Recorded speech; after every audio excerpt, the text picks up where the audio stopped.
A lot of this work is by a neuroscientist named Stephen Porges from this book called Wait.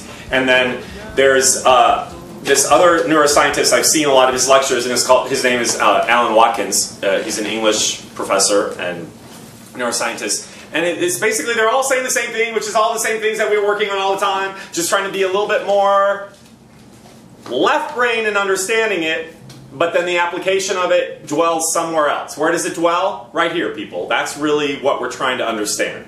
And so everything that I teach is, first you have to have awareness of the things that you're doing that are keeping you from getting and being and doing what you want to be and get and do. It's really not hard. It's not rocket science. You don't have to be a scientist to understand it, but you do have to have awareness of, oh, when I get triggered in life, or I get stressed out, or I feel anxious, or I feel apprehensive, then there is a physiological component of me that shuts down the part that I'm trying to access. So that's what we talked about last week, how you can correct when you get stressed out. So I was basically thinking about this in terms of, okay, when you work, it's stressful because you're dealing with big feeling. When you go out and audition, it's stressful because there is a perceived threat in how these people are seeing you. Are you good enough? Can you measure up? Are they going to like you? Are you going to book the job? Is your agent going to fire you if you suck? Right? So all of a sudden that triggers the physiological part in you that has a biochemical and a feeling part that shows up that makes you go from a person who's like this to like that. From that to that. This has blew my mind. This neuroscientist says, you know what emotion is? I've been saying this for 15 years. Now I have a scientist who proves it. He says, I do. He says emotion is just energy in motion. I said that in intro class. I'm not a scientist, but it's so interesting that what I'm going to teach you here today is really based in meditazione. That's my Spanish accent for meditation. That's the truth. This is amazing, like, paths that are coming together showing that science is dwelling here. And we all have access to it. So he talks about physiology, understanding that the chemical component of physiology, so your organs do things and it creates a chemical response, and then the chemical response is sort of, the data is interpreted through energy in motion that then is felt as feeling, and then we have thoughts about it. And so here's the thing, you guys, all I'm trying to help you understand is the feeling and thinking part about it. So the feeling part is, oftentimes when you get triggered in life, and actually it happens in acting, and I'll be like, how do you feel? Or in life, you could be dating your boyfriend, your girlfriend, and you're like, how do you, maybe Tamara and I are dating, and Tamara is upset. And I was like, how do you feel? And she's like, I'm fine.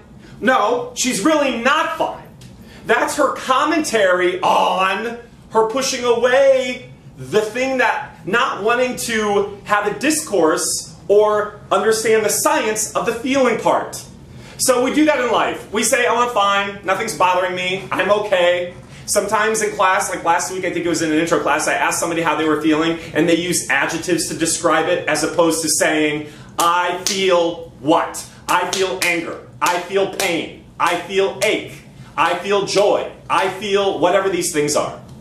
So what we're trying to do is understand the feeling part. You guys, if you don't have awareness, then you can't access and understand feeling. And if you can't access and understand feeling, here's the light bulb. It's going to do you, and it's going to do you in a way that you don't want it to do you in times of stress. So, let me pull this together. This is what you have access to. The breath. But what this neuroscientist talks about is, he calls it rhythmic breathing. And basically rhythmic breathing is just finding a way where your breath, and he's done tests where when he talks, when he introduces, he puts somebody on whatever kind of brain scan it is, I don't know, it is, it's in front of the audience, he just puts something on the lobe of the ear, and they scan the heart rate. And when he introduces thoughts to this patient about stress, the person's heart rate goes like that. The person's heart rate, when he becomes mindful of rhythmic breathing, still is being introduced to the stress, and what happens? Whatever this thing is called actually begins to steady itself out. It's not really electrocardiogram, I'm not quite sure what that is. I guess it could be called that. Okay, so he calls it rhythmic breathing, which is always in times of stress, every day if we can, just allow yourself to be rhythmic in the intake and then the exhale of the breath. So instead of doing an inhale on a 4 count and then just exhaling it, you're trying to do it all on the same meter. So let's all try to inhale on a 4. So, and now exhale on a 4. That's rhythmic. Or you could move to 5, or you could move to 6. You're just trying to take a little bit of a pause at the end of an inhalation and at the bottom of the exhalation. Sit up, everybody. Let's try it again. You all look like you're asleep. Try to take another breath. Let's try 4 again if you want to do 5. So you do a 4 inhale and an exhale. We want to start breathing through the heart for 3 reasons. Number 1, it's the feeling center. It's the feeling center of who we are. So you can't have access or understand feeling if you're not breathing from a place that's where feeling dwells. The second thing that he says that blows my mind is, again, something that I've been teaching for a long time. The book is all about that, which is, he says, when we start to connect feeling with thoughts, our thoughts take us out of our body. And so the breath actually is going to drop you into your body. If you all just breathe correctly there, you probably have all dropped in. Have you all? That's a way. So you move from here to there.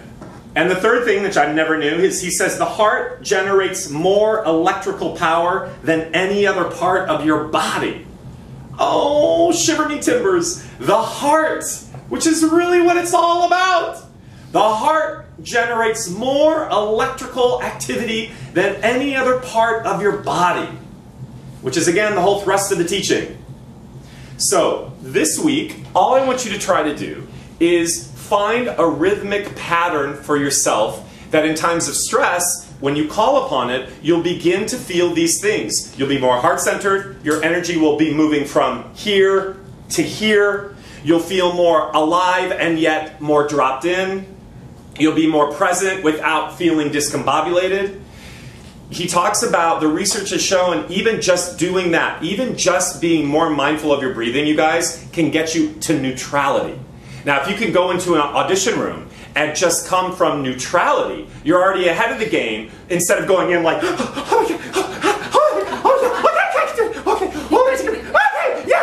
right? There's no access to the work you want to. You've all auditioned like that. Don't pretend that you haven't, because you have.